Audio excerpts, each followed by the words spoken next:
Remember when racing games were about street culture, insane crashes, and pure adrenaline?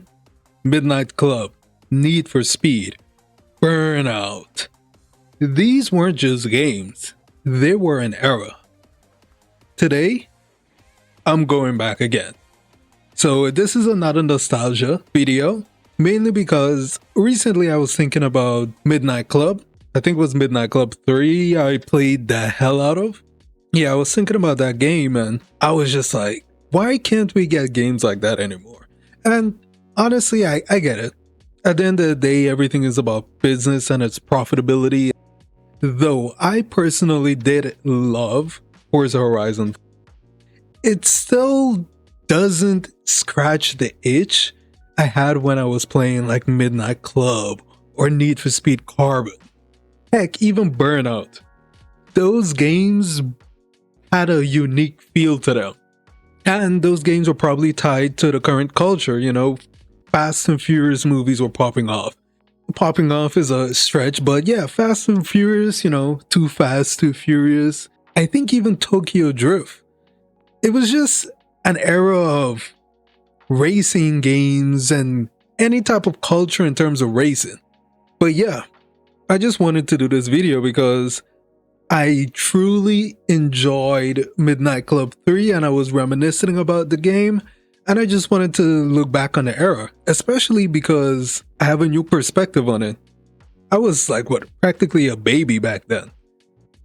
Baby is a reach, but yeah, I was young back then and the games just felt fun back then. Though I enjoy Forza Horizon 5, it just doesn't, like I said before, it doesn't scratch that itch. But yeah, let's get into it. In the early 2000s, racing games experienced a significant surge in popularity, driven by advancements in console technology that allowed for more realistic simulations and expansive open-world environments. Titles like Gran Turismo 3 A-Spec, released in 2001, sold over 15 million copies by emphasizing precise physics and car customization, which shifted the genre towards simulation-based experiences that required players to master vehicle handling and track strategies. The original Xbox further contributed with games like Project Gotham Racing in 2001, blending style with speed and appealing to a broader audience beyond traditional circuit racers. By 2006, the early PlayStation 3's racing titles, such as Need for Speed Carbon, built on this momentum with open-world elements and narrative-driven gameplay, rival street crews, and massive vehicle customization that mirrored real-world street racing dynamics. This era's racing games not only exploded in sales but also in innovation, with series like Need for Speed evolving from arcade-style pursuits to immersive underground experiences, as seen in Underground 2003, and its sequel. The integration of online multiplayer pioneered by games like Gran Turismo 4 in 2004 allowed players to compete globally, fostering communities and extending replayability, which is crazy. Which is crazy that Gran Turismo is still only on the PlayStation. Like, can we actually get a Gran Turismo on PC at least, please? It would bang so hard. But then again, we do have iRacing now. But yeah, I guess the issues with racing games now, for the most part, is that they go very hard into simulation. But nah, I'm capping. There are those that are hardcore simulations like iRacing, and then there's the casual, the blend between arcadey and simulation with The Crew, Motorfest, and Forza Horizon 5. The cultural influence of 2000s racing games extended far beyond virtual tracks, profoundly shaping real-world trends in street racing, music integration, and automotive customization. Games like Need for Speed Underground glamorized underground racing scenes, inspiring a surge in real-world street meets and tuner culture, where modifications such as neon lights and body kits became a symbol of rebellion.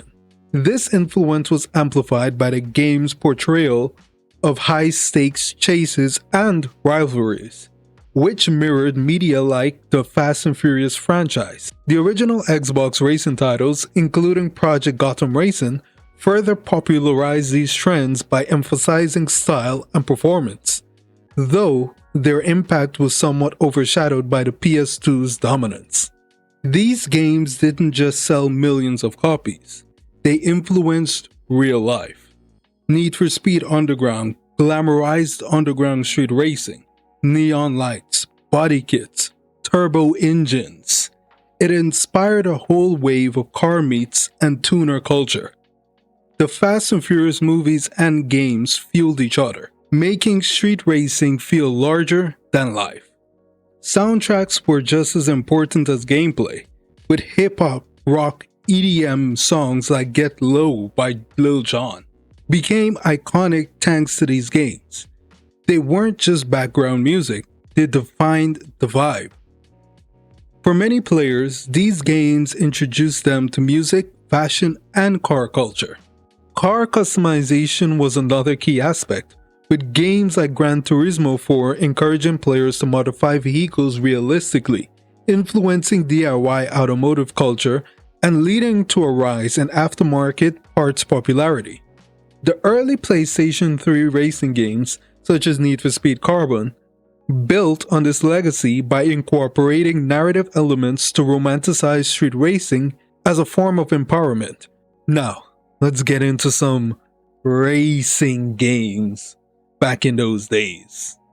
Back in my day, we had... Actually, racing games are kind of better now, but it doesn't matter. My point still stands. Rockstar Games' Midnight Club series revolutionized street racing by integrating open-world exploration with high stakes, high-difficulty gameplay, creating a raw and immersive urban racing experience that emphasized real-time navigation and risk.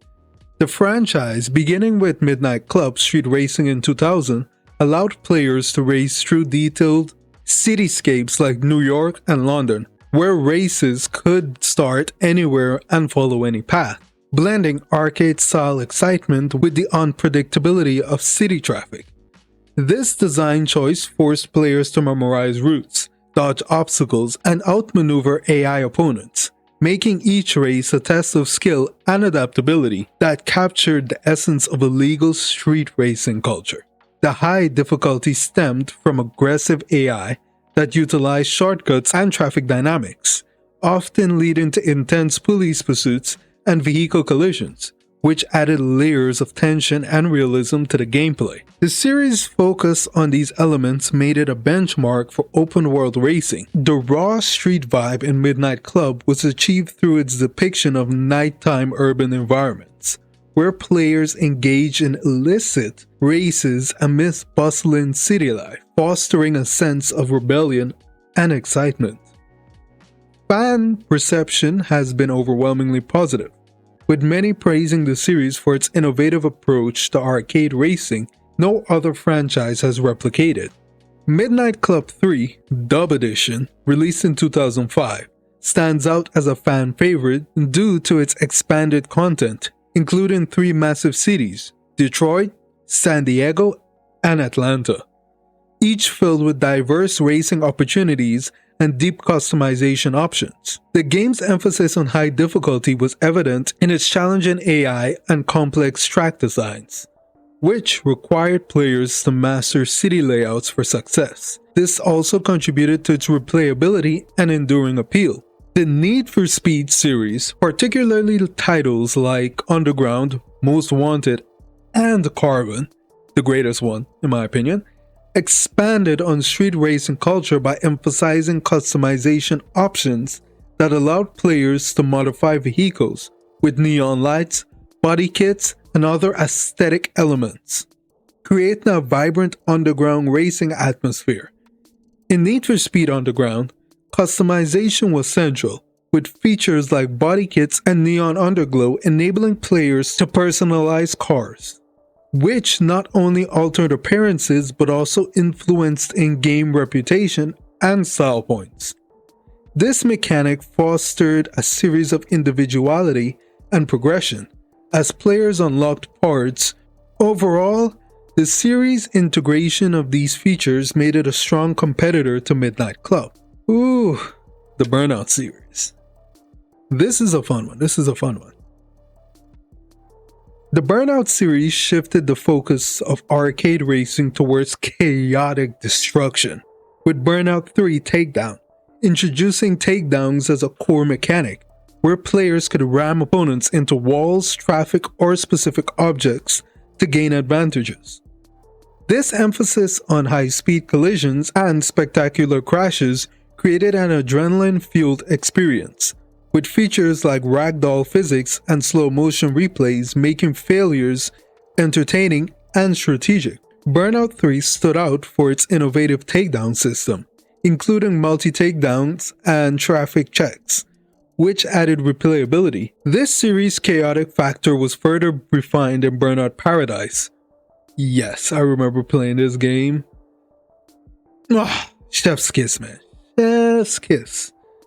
Which expanded to an open world format with destructible environments and events like Showtime, where players chained crashes for points. This evolution made Paradise a fan favorite for its focus on pure vehicular mayhem. Burnout's arcade destruction was exemplified by features like the Crash Breaker and Revenge, which allowed players to trigger massive chain reactions, enhancing the destructive gameplay. Overall, Burnout's chaotic elements have influenced modern racing games, though few has matched its pure fun.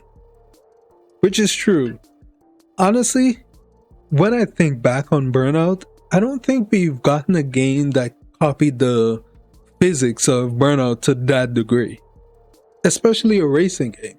But don't get me wrong, there are some car, racing games that do use crash mechanics. I forgot what the name is called. Either way, as I do this, I'm realizing that we've just refined how the games play. We've added a sense of realism to these racing games. It's less arcadey and more realistically. Well, most of the games. I think Need for Speed, the recent one, is still pretty arcadey. I've tried driving in it, and I actually hate it. I hate driving in that game, actually. Maybe I'm just spoiled with the Forza series and the Horizon series and the Crew series, especially Motorfest. I think Motorfest is the closest to arcadey and simmy. I know Horizon is very simulation. Still arcadey, but it's more on the simulation side. Racing games today may be bigger and flashier, but the early 2000s had a soul that's hard to replicate. So let me ask you, which racing game defined your childhood? Was it Need for Speed Underground, Midnight Club 3, Burnout 3, or maybe another classic? Drop your favorite memories in the comments, hit the like button if you enjoyed this ride through nostalgia, and don't forget to subscribe. Thanks for watching, and I'll see you in the next one.